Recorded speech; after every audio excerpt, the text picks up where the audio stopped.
Welcome to this video. Today we're going to be talking about one of my favorite poses, and that's Gomukhasana. So it's a cow pose. So I'll show you how to work on Gomukhasana sitting down, and then to get further into the pose and really get a nice opening on this pose in its supine position. So sometimes we're able to access it sitting down and we seem to not improve it, and really working on that supine position or in the supta position really starts bringing that pose to a whole new level.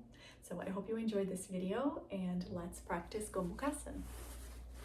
So Gomukhasana pose really does require a big opening in the hips, and sometimes we can come to this pose by really closing that kneecap. So this is a way to get into this pose safely.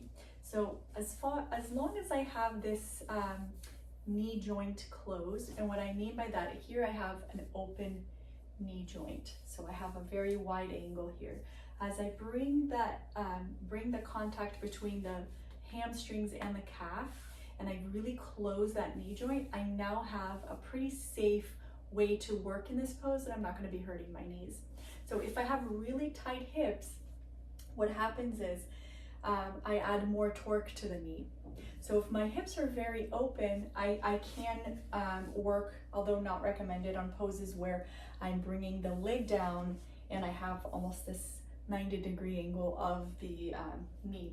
However, if the knee is not at the floor where I'm here, if I have this space, it means that I have a lot of tightness in the hip, and I should be keeping this knee joint very closed so that it's safe. So whatever tightness I have in the hip, if I am not ready for that big opening, for leaving that knee at 90 degree, then the knee is gonna take up the slack for the hip, which is never a good idea. So keep the knee joint very closed, and I'm going to bring my left leg down first, and then same thing, keeping my right leg very, very closed. I'm going to bring that leg around. So here I'm sitting in Gomukhasana. Right? There's still some tightness in my hips, so in your body we have to see how that translates. But the concept, the main safety point here is keep those knees, the knee joints as closed as you can. So Gomukhasana, we think of this as the mouth, and we don't want the mouth to be open. We want our sweet cow to close her mouth. And so what I can do is I can sit on the block here, and you'll see, really start feeling the stretch here. If there is tightness, we sit on the block, and then we're able to sit here a lot more comfortably and a lot safe, in a more safe way, right? To keep everything stretching in the correct way. To come out, make sure you keep that knee joint closed, and I'll show you what it looks like from the side, Gomukhasana with a block. So here I have a block, and you can use a lower height if you only need a little bit of support. So here I really close that knee joint. Same thing with the top, keep the knee joint closed. Bring one knee over the other, right? And here I can sit in Gomukhasana with the support, and the knees are pretty much almost stacked on each other, right? But they're supported. So here release the eyes, ears, and throat. So here's a sitting version of this pose, and you can sit here. It's a great pose to just sometimes choose this over sitting on your couch. You can bring a block and you can sit here and enjoy a Gomukhasana. So come out of the pose, keep those knees closed, and we're going to try the supine version of this pose. So for the supine version, the key here will be not to arch the lower back too much. So if I'm trying to compensate from not having length here in my groin, really for having a tight groin, so this is a great hip opener. What usually happens is I arch my back to compensate for the lack of length in the front. So if I'm arching my back on the pose, unless I'm doing that purposely because I want some other effect, but if I'm arching my back here because the front is tight, what happens is I will never gain that length. I might injure my lower back. So I'll show you what I mean by that. So I come down to the mat and I lay down. So arching my back would look like this, right? Where I untucking the pelvis, and then tucking the pelvis looks like this, where I bring the pubic symphysis up, the top of the hips down towards the mat. So untucking, tucking, right? So I want to tuck here.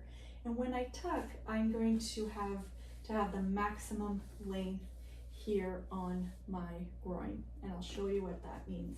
So again, I really make sure that I close that knee joint as much as I can. And I bring my right leg on top. And so here you can tell there is tightness in my hips, and my knees don't stack on each other. They have this big open knee separation in the knees there, and that's fine. So if I wanted to bring my leg down, look how much I would have to arch the back.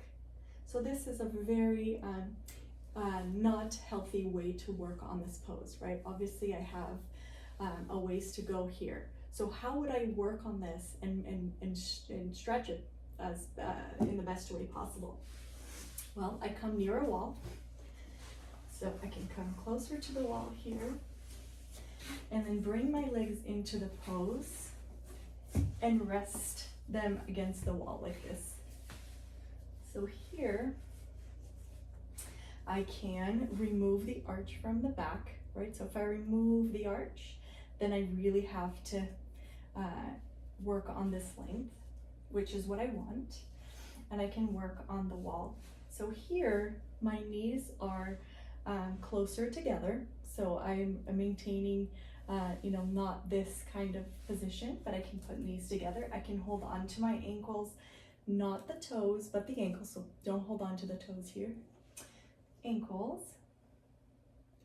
And I can breathe and I can work on tucking, releasing the eyes, ears, throat, and belly. So I tuck and I lengthen the knee. So I make, if I had a weight on top of my knee, I would push that weight away from me.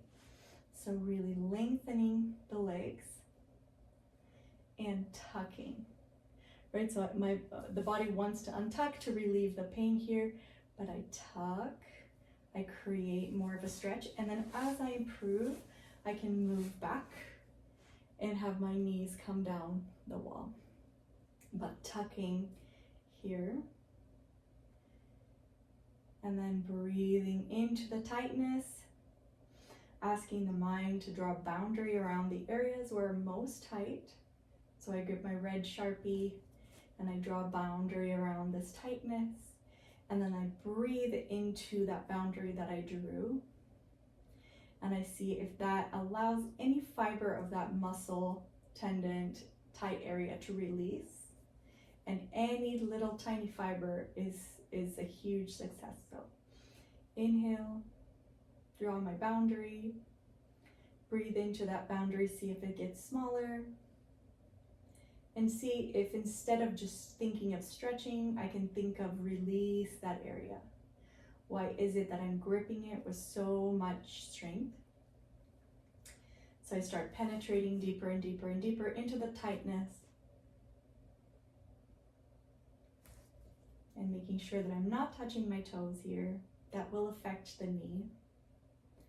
And that I am tucking and releasing.